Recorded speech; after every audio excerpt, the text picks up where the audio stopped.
I'd like to tell you about the strangest secret in the world.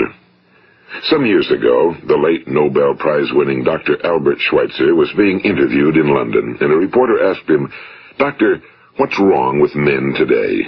And the great doctor was silent a moment, and then he said, "Men simply don't think." It's about this that I want to talk with you. We live today in a golden age. This is an era that man has looked forward to, dreamed of, and worked toward for thousands of years. But since it's here, we pretty well take it for granted. We in America are particularly fortunate to live in the richest land that ever existed on the face of the earth, a land of abundant opportunity for everyone. But do you know what happens? Well, let's take 100 men who start even at the age of 25. Do you have any idea what will happen to those men by the time they're 65? These 100 men who all start even at the age of 25 believe they're going to be successful. If you ask any one of these men if he wanted to be a success, he'd tell you he did. And you'd notice that he was eager toward life, that there was a certain sparkle to his eye, an erectness to his carriage, and life seemed like a pretty interesting adventure to him. But by the time they're 65, 1 will be rich. 4 will be financially independent. 5 will still be working. 54 will be broke. Now think a moment. Out of the 100, only 5 make the grade. Now why do so many fail? What has happened to the sparkle that was there when they were 25? What's become of the dreams, the hopes, the plans? And why is there such a large disparity between what these men intended to do and what they actually accomplished? When we say about 5% achieve success, we have to define success. And here's the best definition I've ever been able to find. Success is the progressive realization of a worthy ideal. If a man is working toward a predetermined goal and knows where he's going, that man is a success. If he's not doing that, he's a failure. Success is the progressive realization of a worthy ideal. Rollo May, the distinguished psychiatrist, wrote a wonderful book called Man's Search for Himself. And in this book he says, the opposite of courage in our society is not cowardice. It is conformity.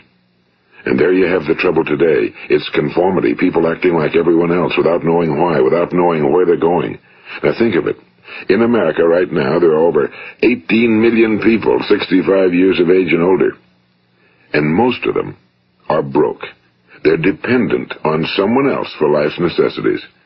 Now, we learn to read by the time we're 7. We learn to make a living by the time we're 25. Usually by that time, we're not only making a living, we're supporting a family. And yet, by the time we're 65, we haven't learned how to become financially independent in the richest land that has ever been known. Why? We conform. And the trouble is that we're acting like the wrong percentage group, the 95 who don't succeed. Now, why do these people conform? Well, they really don't know. These people believe that their lives are shaped by circumstances, by things that happen to them, by exterior forces. They're outer-directed people. A survey was made one time that covered a lot of men, working men, and these men were asked, "Why do you work? Why do you get up in the morning?" 19 out of 20 had no idea. If you ask them, they'll say, well, everyone goes to work in the morning, and that's the reason they do it, because everyone else is doing it. Now let's get back to our definition of success. Who succeeds? The only person who succeeds is the person who is progressively realizing a worthy ideal. He's the person who says, I'm going to become this, and then begins to work toward that goal. I'll tell you who the successful people are. A success is the school teacher who's teaching school because that's what he or she wants to do. The success is the woman who's a wife and mother because she wanted to become a wife and mother and is doing a good job of it. The success is the man who runs the corner gas station because that was his dream. That's what he wanted to do. The success is the successful salesman who wants to become a top-notch salesman and grow and build with his organization. A success is anyone who is doing deliberately a predetermined job because that's what he decided to do deliberately. But only 1 out of 20 does that. That's why today there isn't really any competition unless we make it for ourselves. Instead of competing, all we have to do is create. You know, for 20 years I looked for the key which would determine what would happen to a human being. Was there a key I wanted to know which would make the future a promise that we could foretell to a large extent? Was there a key that would guarantee a person's becoming successful if he only knew about it and knew how to use it? Well, there is such a key, and I've found it.